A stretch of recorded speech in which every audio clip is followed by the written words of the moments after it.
Assalamualaikum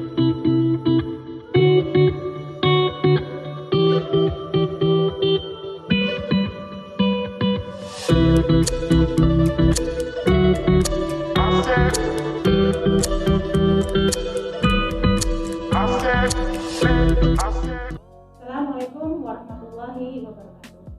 Saya Sri Diarti, mahasiswa KKN Mandiri 1 dari rumah Sky Sultan Seori Majenang. Di sini saya berada di kediaman Ibu Retno Wahyuningsih. Beliau adalah guru SMP Negeri 1 Ciparing. Saat ini saya akan mewawancarai beliau tentang bagaimana dampak pandemi terhadap pendidikan. Dengan adanya pandemi virus COVID-19 saat ini tentunya sangat berpengaruh dan berdampak terhadap pendidikan di negara Indonesia. Ibu Retno, bagaimana dampak pandemi terhadap pendidikan saat ini menurut Ibu? Seperti kita ketahui bahwa bangsa Indonesia dari mulai bulan Maret sudah terkena pandemi COVID-19 dan itu sangat berdampak terhadap berbagai sektor di Indonesia, salah satunya yaitu sektor pendidikan yang tadinya ketika masa-masa normal peserta didik itu belajar di sekolah dan bertatap muka langsung dengan bapak ibu guru dan juga berinteraksi dengan siswa-siswa yang lain. Tetapi dengan adanya pandemi COVID-19 ini, peserta didik dan juga guru-guru dipaksa untuk tidak melakukan pembelajaran secara tatap muka. Nah, pemerintah mengambil kebijakan seperti itu diharapkan untuk mencegah meningkatnya penularan COVID-19 ini. Nah, dengan adanya COVID-19 ini tentunya akan banyak sekali mengubah pola pembelajaran yang tadinya dilaksanakan secara tatap muka dan sekarang harus berganti melalui pembelajaran daring atau melalui pembelajaran internet. Ya. Bagaimana permasalahan apa yang dihadapi saat adanya virus COVID-19 ini? Ya, tentunya dengan adanya COVID ini permasalahan-permasalahan baru yang dihadapi oleh dunia pendidikan itu sangatlah banyak. Karena ini adalah sesuatu hal yang baru dilaksanakan oleh para bapak ibu guru maupun peserta didik. Tentunya guru dan peserta didik pun harus mulai beradaptasi, harus sama-sama saling belajar untuk melaksanakan pembelajaran secara daring. Yang tadinya dilaksanakan di sekolah tatap muka langsung, sekarang harus mau belajar bagaimana cara menggunakan Google Classroom, bagaimana menggunakan Google Form, Quizzes dan lain-lainnya itu harus mau berusaha, harus mau belajar supaya pembelajaran itu bisa berlangsung. Nah, selain itu, permasalahan yang lain adalah banyak dihadapi oleh para peserta didik, yaitu dengan adanya jaringan internet yang tidak bisa dirasakan oleh semua siswa.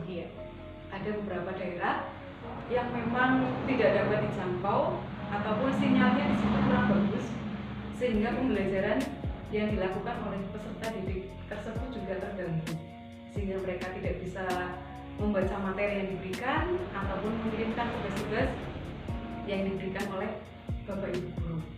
Kemudian banyak juga keluhan-keluhan dari orang tua karena ternyata mendidik anak di rumah itu menurut mereka itu sangat sulit. Mereka harus mendampingi anak-anak belajar di rumah, sementara mereka juga harus bekerja mencari nafkah. Belum lagi yang mungkin di salah satu rumah hanya mempunyai satu HP dan itu dipakai oleh orang tua, dipakai juga oleh anak-anaknya. Harapan apa yang diharapkan oleh seorang pendidik atau mungkin ibu sendiri tentang adanya virus COVID-19 ini? Harapan itu pasti selalu ada. Di dalam situasi sulit apapun, harapan itu pasti ada. Seperti juga dalam dunia pendidikan, dengan adanya pandemi COVID ini diharapkan bahwa siswa itu bisa lebih kreatif lagi. Guru-gurunya pun juga harus mempunyai banyak inovasi, sehingga pembelajaran jarak jauh pun bisa menarik, misalnya melalui video-video pembelajaran. Dan juga ternyata anak-anak ketika membuat video pembelajaran juga ternyata sudah bagus, ternyata mereka juga Tapi dengan kondisi yang seperti ini kita juga harus belajar untuk pola hidup yang sehat. Misalnya ketika dulu sebelum masa pandemi kita tidak terbiasa untuk cuci tangan ketika mau makan ataupun baru bepergian. Sekarang kita harus dituntut untuk pola hidup yang sehat, makan yang sehat, istirahat yang teratur. Nah, seperti itu. Ya, menurut Ibu, bagaimana dampak positif dan negatif dalam pembelajaran daring saat ini? Tentunya dalam pembelajaran daring ini memang mempunyai dampak positif dan negatif. Nah, dampak positifnya yaitu mungkin seperti bisa kita lihat dari pola hidup kita yang lama dengan yang sekarang pasti sudah berbeda jauh ya. Iya.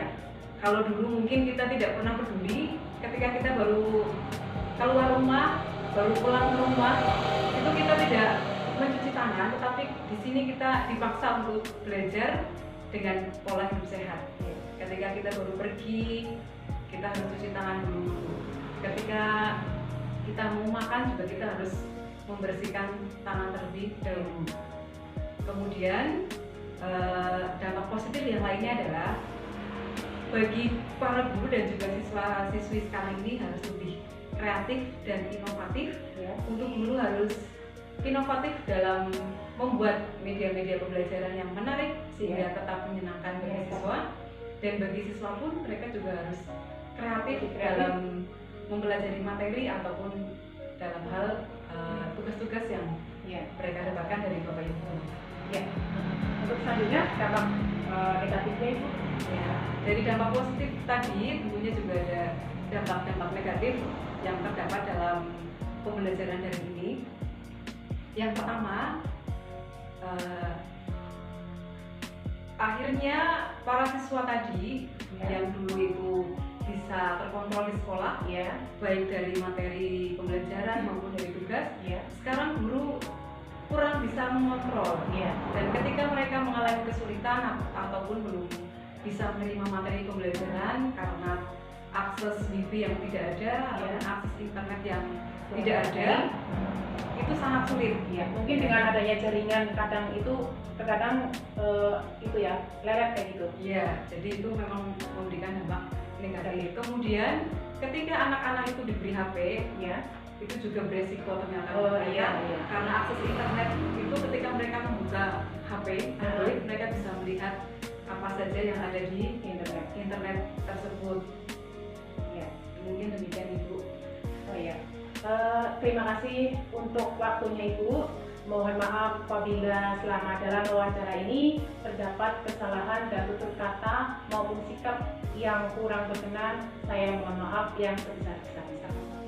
Demikian wawancara saya dengan Ibu Retno Wahyuningsih. Mudah-mudahan dengan sistem pembelajaran daring atau jarak jauh saat ini dapat memberikan wawasan dan pengalaman yang lebih baik. Terima kasih. Wassalamualaikum warahmatullahi wabarakatuh.